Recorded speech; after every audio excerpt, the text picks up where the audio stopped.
Yeah, Ginger's right. I work with GMO Free Midwest. If you've seen, we've gotten a lot of media with the march against Monsanto, and that was back in May.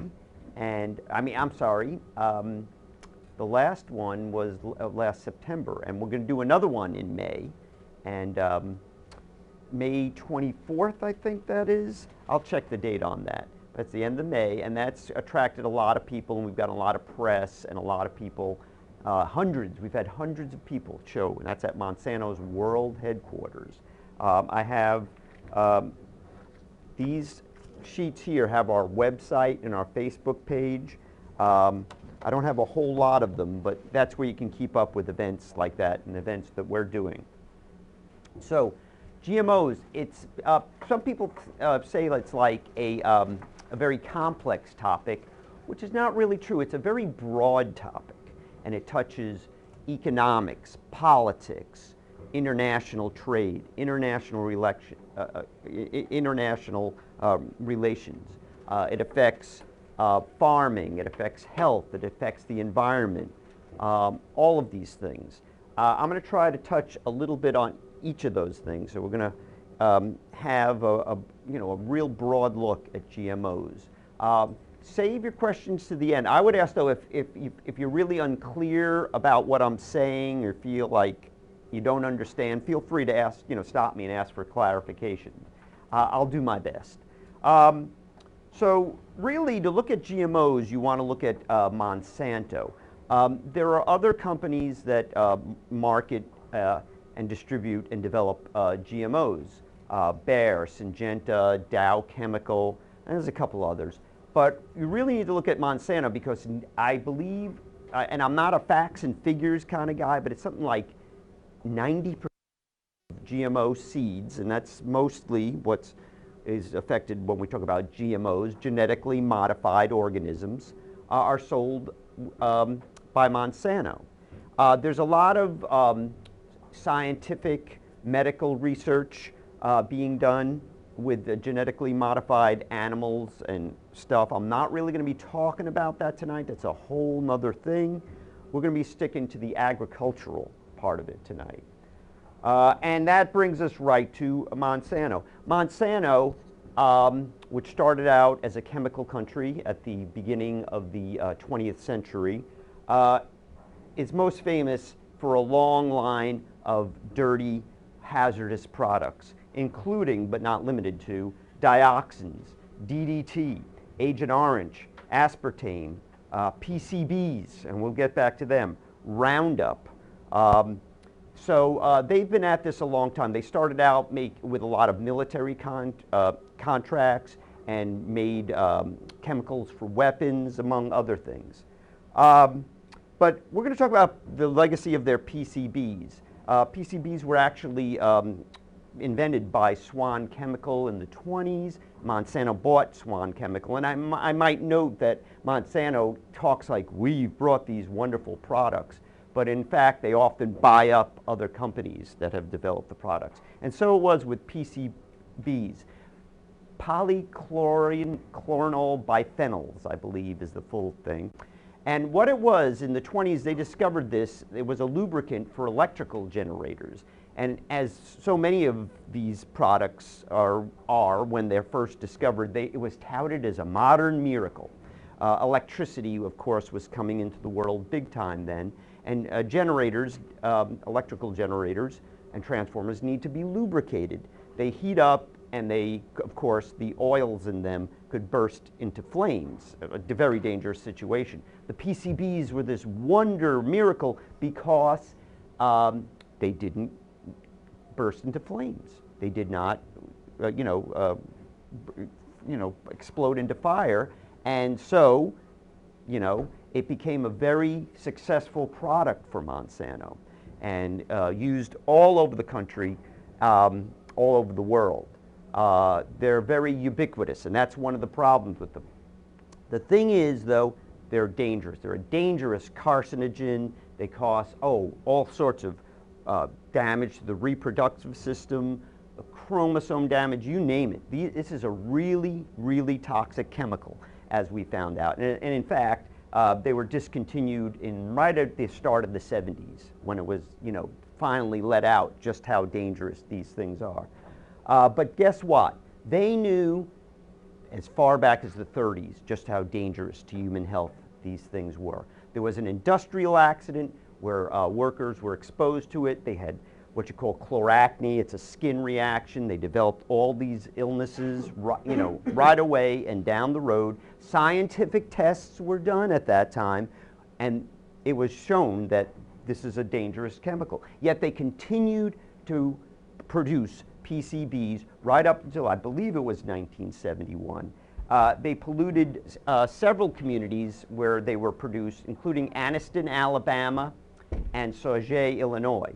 Now, mind you, these things are everywhere because electric transformers and generators are everywhere. But these places became so covered and in the water, air, and soil with PCBs. People had severe health problems, especially children who are most susceptible to this. Anniston, Alabama, actually, finally, in 1997, they formed the Citizens Against Pollution. This was and that's in northern Alabama, not so far from Birmingham, against Monsanto. They had to fight. The court case went on for almost 10 years because Monsanto has incredible deep pockets for legal expenses. So they fought them, even though they knew that they had poisoned those people. But people finally prevailed. They prevailed, and they won a settlement in the millions against Monsanto. Sauget, Illinois, some of you might be familiar with that situation at the Crumrich plant. It's still open to this day. It doesn't make PCBs anymore. But the soil and air and water, severe health problems. It was in the air at first, and then they switched it to the water. They said, oh, we solved the air pollution problem, and they put it in the water, and the creeks and water supply got so polluted, all because of Monsanto.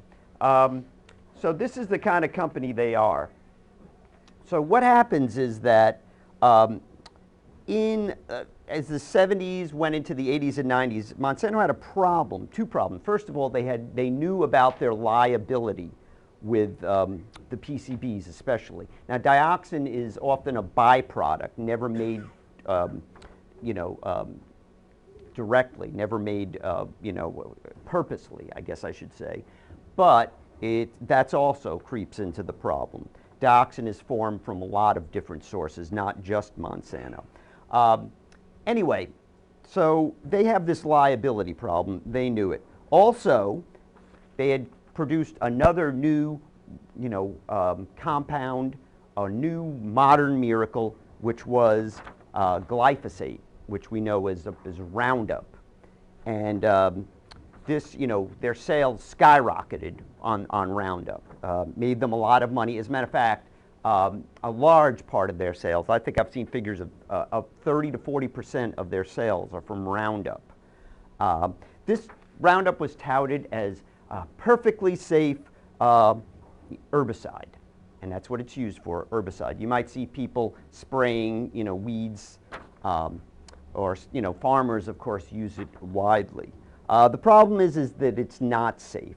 I can tell you sources later, but the main thing about Roundup is when you inhale it is where it does its most damage. Parkinson's disease, there's a long litany of things that comes from Roundup. If you know someone that uses it, please tell them to wear gloves and a respirator if they must use it at all. The thing is, it has surface, it's made to go on the outside of a plant, so it has surfactants to make it stick to the plant, and then it absorbs into the plant. And that's what makes it dangerous. It gets on your skin, and it absorbs into your skin. And, respiratory diseases can come from this stuff. Please be safe if you feel you must use it. So anyway, the Roundup, though, the patent was expiring. So Monsanto had this idea. They were going to reinvent themselves. They were no longer going to be a chemical company. They were going to be a life sciences company. They were going to switch from these dirty chemicals and then make, start producing seeds, GMO seeds. This actually, transition happened in the mid-90s, but of course, the transition started way before that. They created Solutia. Solutia now does all the chemical things that Monsanto used to do. Really what they were doing, though, when they created Solutia was spinning off liability. In other words, hey, we're not them anymore. We're clean. We're Monsanto. We're doing these GMOs. We're out to help farmers and feed the world, or so they said. So that is the background. Don't believe the feed the world and help farmers thing, as we will discover. What it's really about is making money by what they've been doing for a while, foisting unsafe, environmentally dangerous chemicals on the public. And might I add, totally dominating the market, smashing competitors, and so on. All right. So what are GMOs? Well, this is a really good book, Brian Tokar, who I've met, and it talks about various issues of GMO. And I'm not going to read much, but let me just read this first paragraph because genetically modified organisms, it used to be called genetic engineering, but even the industry doesn't use this term. And I think this short reading will explain why. Excuse me. Genetic engineering, or gene splicing, is the means by which segments of genetic material, or DNA, is taken from the cells of virtually any plant, animal, or microorganism, usually the genes that are believed to encode a distinct biological function, and they can be isolated in the laboratory and artificially inserted into the chromosomes of another, often unrelated organism. First, the plant and animal genes were inserted into bacteria, and the mass cloning of these genetically altered bacteria made it possible to produce large quantities of substances, such as the bovine growth hormone and human insulin. More recently, bacteria and viruses that naturally infect living cells have been loaded up with particular agents into an organism's DNA. Today, in many cases, foreign genes are injected directly using so-called gene guns, yes, gene guns, which are microscopic pellets of gold or tungsten to insert foreign genes at essentially random locations in the host's chromosomes. Since the success rate of gene transfers by any of these methods is usually exceedingly low, marker genes for antibiotic resistance, herbicide tolerance, or other easily testable traits are included, making it possible for scientists or manufacturers to randomly select only those cells that successfully incorporate the foreign, or also called recombinant DNA. So in other words, they're taking genes from, like, let's look at the flavor saver tomato. A fish from a gene is inserted into a tomato so that it becomes frost resistant, so that they could grow tomatoes later into the season. Now, the GMO, they'll tell you, oh, hybridization and genetic manipulation have been going on for years. I mean, farmers have hybridized crops. This is nothing new. Oh, really? So farmers for years have been putting fish genes into, tomatoes or other plant organisms. In other words, when has the genes from bacteria been put directly into a plant? This is a lie. This is not. So this is something totally new and unprecedented, and potentially very dangerous. Now, the main crops that are genetically modified are, and almost exclusively to, most seeds are not genetically modified, but corn, soy, cotton, canola, and sugar beets are the most common GMO seeds. Did you say sugar beets? Sugar beets, that's right. So now they're switching away from, what's that? What were the others? You said Okay, corn, soy, Yeah. cotton, canola, Yeah, got it. and sugar beets. So the thing is, they're switching away a lot of processed food from cane sugar to the sugar beets, and I'll explain why in a second. So if it doesn't say cane sugar on your package, it's probably sugar beets these days and could contain GMOs. There's two main traits that they put into the GMO seeds. One is herbicide tolerance. In other words, tolerant of glyphosate or Roundup. If you know about farming, has anyone ever done any farming? Okay, so we got a few. So if you know about farming, modern farming after the Green Revolution became that instead of digging up the weeds, you go out to your field and you spray the Roundup on it. You kill all the weeds, you burn it down, right? Then you plant your crop and it suppresses the weeds for a while. And then as the soy, for example, grows, well, you can't spray the Roundup on it then because it'd kill your soy crop. So you have to do it by hand or with a machine and such. It's a very labor-intensive thing. There's other techniques that farmers have used, but that's essentially it. With the Roundup Ready crop, well, what happens is that the farmer can now spray the Roundup as the soy is growing, and it kills the weeds, but not the Roundup. Another modern miracle, you know? Yes, wonderful. Now, I talked to farmers in the late 20th century and early, 10, 12, 15 years ago. And some farmers were truly gung-ho. I had this one farmer tell me, I love this stuff. You know how much work this saves me from weeding? You know, it's a big thing, as you can imagine. And they loved it. So, but anyway, we'll get to the problems later.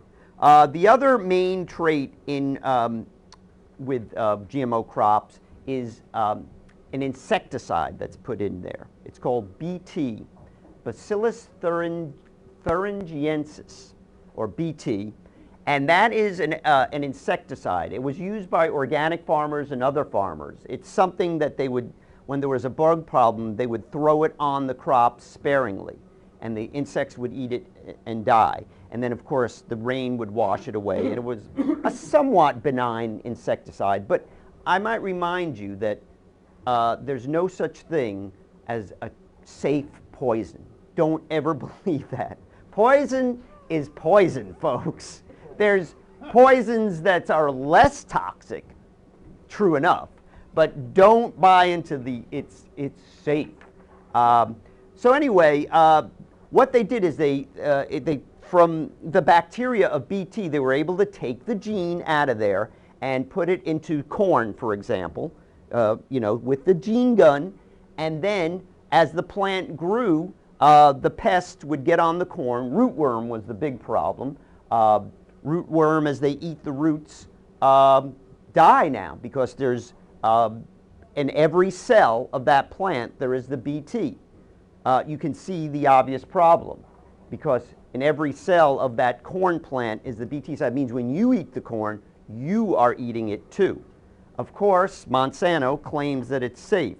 But let's look at these two drops. Oh, and I might add at this point, their intent of, yield increases, less chemicals, it's good for the environment, they were never interested in that. Feeding the world, They were interested in these things for farmers, to increase their sales of their seeds. So the problem is, all right, so right away, 15 years ago, I talked to scientists, experts like Brian Tokar, and this is what they told me.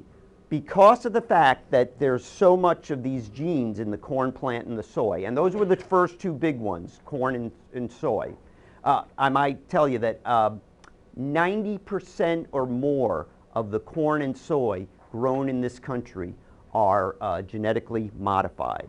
If it doesn't say organic, if it doesn't say GMO certified GMO free, it probably has GMOs in it. If it has corn, and the thing is, processed foods. You think, well, I don't eat a lot of corn or soy. Look at processed foods that you buy at supermarket: corn, soy, and virtually every product. The GMO corn and soy and others are ubiquitous. So what Brian Tokar said is, because it's in every gene, the weeds will become resistant very quickly. Weeds always become resistant to herbicides. It's just a matter of time. We know this from the beginning of the green revolution, after the 40s, of course, the time when they started using massive amount of chemicals on our crops. And also, we also know that bugs will always, over time, get resistance to pesticides. We know this because eventually, as you know how it works, if you farm, some of the bugs survive and then they reproduce and then their offspring have the resistance.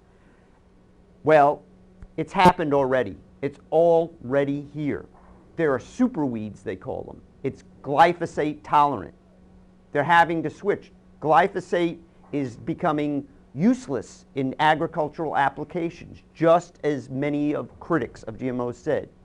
So what are they doing? These people that promised us less chemicals, they're switching back to more dangerous chemicals. 2,4-D, which is part of dioxin, is now being used. Dicambra, another powerful herbicide, is now being used again. They were trying to phase these out, but what can they? So now we have more use of more dangerous chemicals. It's the same story with the bugs. They are becoming resistant to BT. So the organic or small farmer that used to use it, sprinkle it on their crops, as a way, sparingly, doesn't work anymore. And the BT crops are useless. So now what do you think farmers are having to do? Spraying those old dangerous pesticides on there. So the first and biggest problem with GMOs is they don't work in the long run. If I give you something that works today but doesn't tomorrow, what good is that? This is what's happened with BT crops. As I said, 90% of corn, 90% plus of corn in this country. In the rest of the world, it's a different story. Some countries very much so. Some, like the Europeans, have banned certain GMOs. Italy, I think, a lot of them are banning the BT corn. That one is, Mexico has always banned it. But the thing is, these seeds get around. In other words, if you buy, if you ship, of course the corn and soy is shipped all over the world. So if you sell something for food, some can take it and plant it. That's a problem. Another problem with GMO crops. It's like once the genie's out of the bottle, it can't be brought back in. How do they get such an unbelievable market share? Well, one of the things is that when they sold Solutia, when they spun off Solutia, of course they had buyers, they sold stock. They took all that money and started buying seed companies. So a lot of the big seed companies were bought up by Monsanto. Monsanto, I believe again, I'm not a facts and figures guy, 60% of seeds, something like that, don't quote me, some huge share of seeds that are bought now are sold by Monsanto. It's monopolization of the market. And this is another controversy.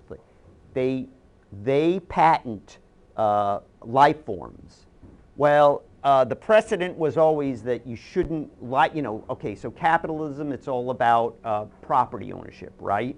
I mean, I own my company, I own my house, I own my car, business.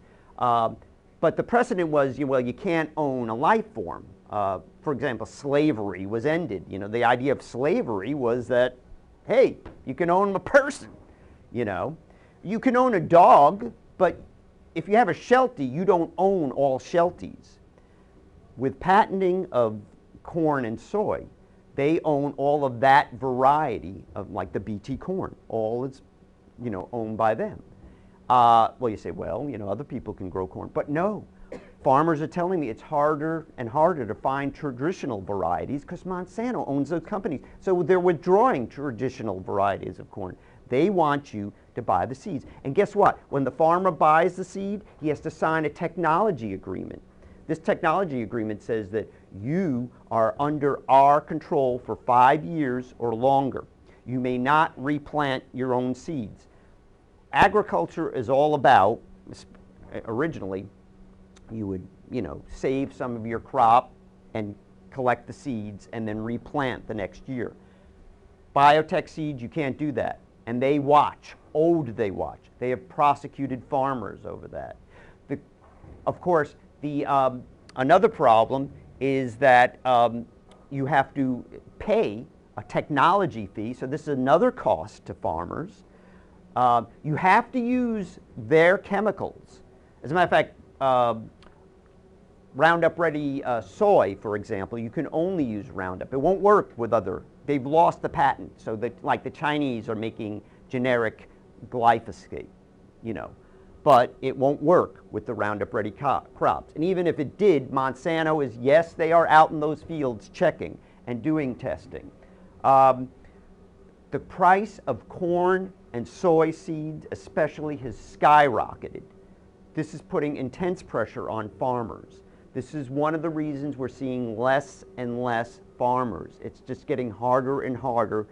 With the increased use of chemicals, it's not only more expensive, it's more dangerous to your health. I believe 100 years ago, more than 50% of the people in this country lived or work on a farm. I was told recently that is down to 3%. So what this is happening here, you can see, is that it's all being controlled by a small cadre of companies, especially Monsanto. And right there, to me, that shows, do I trust Monsanto, this company with this horrific record? In other countries, there's been unbelievable problems. For example, the cotton. Cotton is, did I list that on one of the 5? That is one of the 5 big ones. Yeah, cotton. Okay, so there was spectacular failure with the GMO cotton crops. This is Roundup Ready cotton. Glyphosate resistant. The first years they did it, the cotton bolls just dropped off the plants and dried up. Big, terrible. In India, which is a big cotton producer, again, they had these failures. Put a lot of, they had to pay some recompense to people, but a lot of farmers suffered because of it, because, their whole crop is gone. And that's the thing about farmers telling me. Imagine if you had a company where you made a product and you only sold it one time during the year, and that was all your sales. They say, there's lots of other issues facing farmers, by the way. I'm not going to get into that, but, anyway, let's focus on this. So in India, these farmers, again, because of economic pressures, and there's a lot of small farmers, planted the cotton seeds. There were failures. The expense ate them up. And they can't switch back. Remember, you're under a 5-year contract with Monsanto. And if you, after those 5 years, decide, I'm going back to the others, they still have the right to go into your fields and test for GMOs to see that you're not saving seeds or stealing seeds. It drove a lot of farmers out of business. In India, there's a cultural thing. To be a farmer who is economically unsuccessful is a public embarrassment. There was this rash of suicides of farmers in central India, I forget the state, but anyway, where farmers were killing themselves. They would actually drink, a lot of them, the Roundup to kill themselves, just as almost a sign that this is what did it to me. This caused that's in central India to ban GMO cotton, another country that's banned it. So isn't it funny when they, you might hear the Monsanto hacks saying, oh, they don't know their science. They don't, they're saying GMOs are dangerous and the science is against them. Well, why have 50 countries required labeling? Why have so many countries banned GMOs? They must know something. Excuse me, is Italy or India, are they like radical anti-capitalists? I don't think so. They're all about, economy, just like us. So just on the face of it, we can see that's a lie. As far as American farmers, or we'll say North American farmers, they have really gone after farmers. They have really, and because they're trying to pressure them into using the seed. Another problem with GMOs is that with cotton and soy, you have pollen drift, of course. The pollen can go for miles, and that pollen can drift into your neighbors, like from, say you're growing canola, and especially canola, it can drift by the wind into your neighbor's field. Now, or say I'm the neighbor, now my field has been contaminated by GMOs. So if I am an organic farmer, that means I can't sell it at all, because organic legally means no GMOs. So right away, it's hurting those farmers. But there's more to it than that. Now, Monsanto can enter your field, test, find GMOs, and say, you're illegally using our patented seeds. Usually the farmers get a letter saying, you owe us $15,000, $30,000 in technology fees for illegally using it. This is not speculative. Percy Schmeiser is he lives in Saskatchewan, big canola country. He's a seed developer using hybridization. He developed canola. Canola is actually rapeseed. They, using traditional breeding methods, they lowered the uric acid, making it quite tasty, and so canola means Canadian oil. That's how it was created. That's how we have canola. Yeah, and it was great, because you see how much canola is used. Well, what happened? Pollen, we don't know exactly how, got into his field. Could have been pollen drift, could have been the trucks from his neighbors and pollen, whatever. Monsanto goes into his field, they find his GMOs, they say, the letter, you owe us $30,000. Schmeiser is a proud man. He's been in politics, and he said no, and he fought a legal battle against them. It went all the way to the Canadian Supreme Court. We were hoping that the court would say, throw out the whole idea of patenting life forms, which is just plain wrong for so many reasons. But it was a sort of half and half victory. They didn't throw out patents. As a matter of fact, they affirmed patents, but they said Percy Schmeiser did not have to pay the technology fees by Monsanto. However, he had spent $500,000 to $750,000 in legal expenses. A lot of it was raised through him just touring. He came to St. Louis several times. I had the opportunity to meet him and talk with him. He said, I'm a seed developer. Why? I knew about those seeds. I don't want them. I know how to grow canola, and I don't need it. I never liked the idea. Monsanto, go to their website, they'll say, oh yeah, his fields had all this GMOs. He had to have been stealing seeds. All lies, and it's been verified. But this is what's happened. Hugh Bowman, another case, what he did is he went to a grain elevator that had soy in it.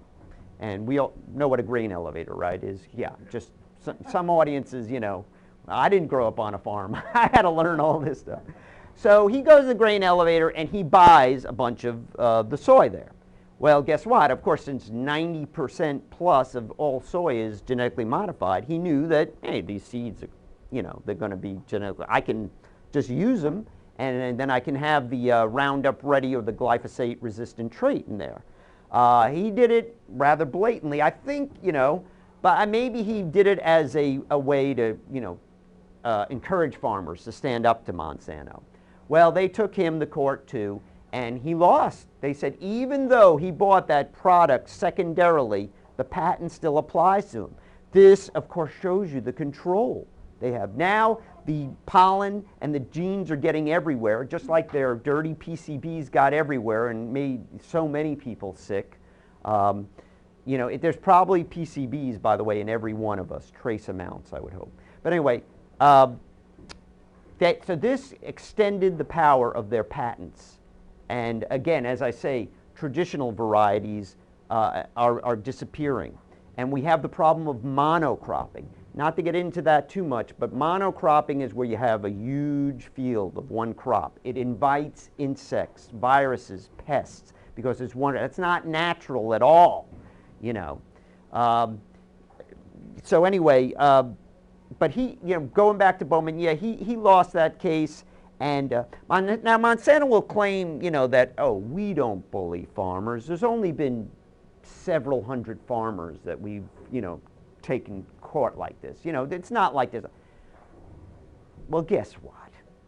Say on your farm you see your neighbor being, having to spend so much time. Again, Bowman's case went to the Supreme Court. You can imagine the cost in legal fees.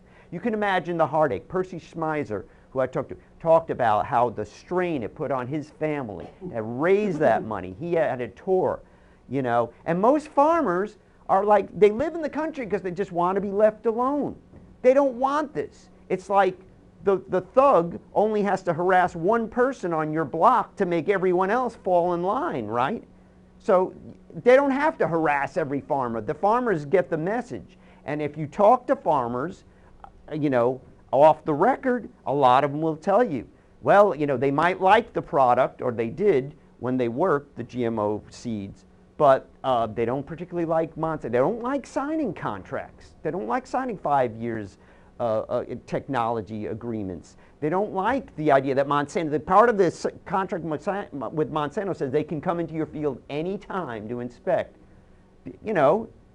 So yes, Monsanto bullying farmers. We talked about the cotton failures in India. So a little bit. Oh, Latin America. Oh my goodness, the Altiplano, and that's the high plains in Brazil and others right there up in the mountains. It's become a desert of GMO soy. They have taken land away from small farmers and indigenous peoples, forced them off the land so that they can they are saying that in some parts you can stand at a high point, and see nothing but corn. If you know anything about agriculture, this is asking for a disaster. Monocropping is not good for the environment. It invites pests, it invites insects, it invites blights, and all those things that hurt crops.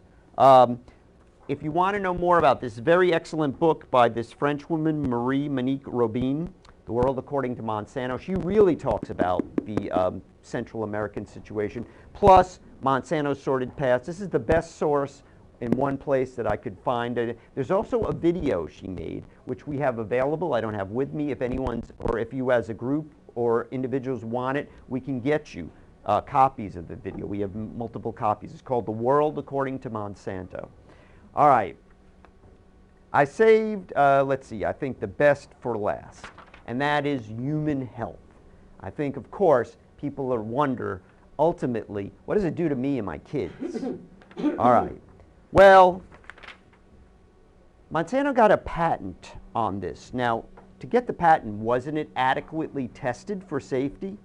The answer is not at all. You see, Michael Taylor, who is an ex-Monsanto employee, works as the FDA food safety czar. And in the 90s, Michael Taylor, who is still in the FDA in this position, he decreed GMO crops are substantially equivalent to standard crops. In other words, they're the same. We don't need to test them. So the industry did some tests, 9-week, you know, nothing studies. Oh, yeah, we did test, it's safe, everything's fine. This is duplicitous, to say the least. How can they say that it's substantially equivalent and yet award a patent? Patents are awarded because you have something that is unique, novel, never been done before. How is it that Monsanto can get a patent on something that's substantially equivalent? They get it both ways. Clarence Thomas, ex-Monsanto employee. Ann Veneman, used to be the Secretary of Agriculture, I forget under who, ex-Monsanto employee. There is a revolving door. I could give you a lot. Go on websites, we can direct you to. A revolving door between regulators and Monsanto. They contribute heavily to political campaigns, especially in this state, as you can imagine. They've got the courts, they've got the legislative, and they've got executive all in their pocket. You know, there's lots of other examples. So, there have been independent tests. The most famous ones were Arpad Pusztai. He was from the Rowett Institute in Scotland. He was not, this guy is anything but like a hippie activist or anything like that. He was one of the most respected scientists. He thought they were fine. He did a good test on GMO potatoes. Rats developed tumors, all sorts of low weight, premature deaths, premature births, all these health problems. He tried, before he had a chance to publish the study, he talked about it on TV. They accused him of bad science and suppressed the study, denied it. He was fired from his job. His study was later peer-reviewed, and the scientific community found it a very good test. Irina Ermakova of Russia had done on the GMO soy. However, the latest study, the one to look at, is the Seralini study. He's a Frenchman. You may have heard about it. It was in the news, and it should be still in the news. This study is the center of the GMO safety universe. I think it's Gilles Seralini, a Frenchman, and he did a study, and of course, Sousa came out, Monsanto, about a year ago. Oh, this is bad science, bad science. Well, why did they say it was bad science? Well, it was only done for 2 years. He admits himself that there are inconclusive results in places. Oh, and the rats he used, they're prone to tumors anyway. Well, guess what? The rats that Monsanto used for their study were the same rats.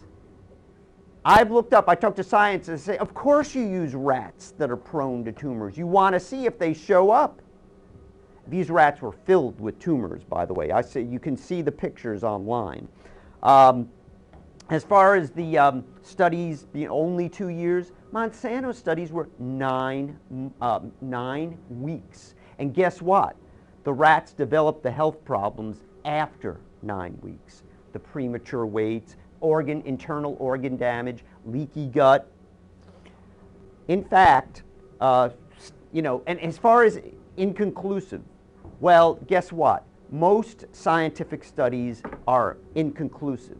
It's a lot. You have to do repeated testing. That's, if you really want to know, you have to do repeated testing. So in a good scientific world, scientists would have said, and a lot did, hey, we need to do more and long-term studies. This is a red flag, folks. But of course, Monsanto, which is they've put all their money, and we're talking big money, folks. We're talking really big. Not only big money, but international control. This is control of the world's food supply we're talking about. They are selling in every continent except Antarctica. They've got sales where they're not banned. All right, let me wrap up. I think I've thrown a lot at you, and I'm sure there'll be questions. What can you do about it? All right, one thing is that even though many countries, 50 countries, and several state legislatures now have mandated labeling of GMOs, Monsanto has fought it tooth and nail, most famously in Oregon, in California, where they and the Grocery Manufacturers Association and other food groups that are heavily invested in GMOs put tens of millions of dollars, I forget what against the states had on referendums, and even though early polls showed that 90% of people favored labeling, they put on these ads, contests. The agricultural industry in California will be destroyed by this. Your food prices will skyrocket, and other such lies that they knew to be untrue. So anyway, most people are unaware just how ubiquitous GMOs are. Unless you're eating organic or being really careful, you're eating GMOs, especially in processed foods. So we need to have labeling is the first thing. Who should we be telling? Well, we want labeling. Well, you want your legislators, but I would say go to your supermarket. Hey, our supermarket, you notice I go into Schnucks and they have a whole organic line. Aldi's has an organic line. Because people have said we are concerned about pesticides and chemicals in our food. People are becoming food conscious. So talk to your supermarket about it. Talk to your legislator. GMO Free Midwest and joined a national campaign to get Whole Foods, who is supposedly, but a lot of their foods have GMOs. If it doesn't say organic, it could. We had demonstrations in front. We went inside the store. We passed out flyers and all this. And well, so one day, me and another member of GMO Free Midwest, we had on the hazmat suits, you know, the whole thing, the white suit and everything, this, and we go in there and we say, hey, we're here to inspect your food and see what has GMOs. And this time they go, oh, that's fine, as long as you don't hand out literature. And we're like, what? Yeah, go ahead. So we go in there and people are coming up and saying, what are you here for? And we could talk. They didn't say, we were talking with people. Oh, let me have your pictures with them. And we would say, now see this food? And this it says sugar here, but it doesn't say cane sugar. So that means it could be GMOs. It's not labeled. You don't know. And so we knew a change was at the, and in fact, Whole Foods announced that they are going to phase out GMOs in all their foods over the next, in 2018, I believe is the date. They will try to label everything. And Chipotle, you know that brand, they have also said, we're going, you know, because they're reacting to consumers' demands. And also, these are companies that are reasonable. I mean, why are they demanding labeling? Because they know there is, you know, they're potentially dangerous. And I think that's really the main thing, is to get the supermarkets, because they will demand, you know, they will, and they have already, you know, reacted to consumer demand. GMO Free Midwest works with March Against Monsanto. I said May 24th we'll have another march there. We do presentations like this. We've, you know, you name it, letter writing. Some people want to do legislative campaigns. There's talk of a legislative or a statewide referendum on labeling in Missouri. Fight the good fight, that's great. I think that it's tough because you know, if it can't happen in California, in Monsanto and Missouri, but everyone just needs to get the word out. I think people need to know. As I said, you can keep up with us, website and Facebook page. I have sources. We can get you the movie. I think the main thing is to get the word out, because most people have no idea, and they only hear Monsanto's side of the story. And that's our side of the story. Thank you very much.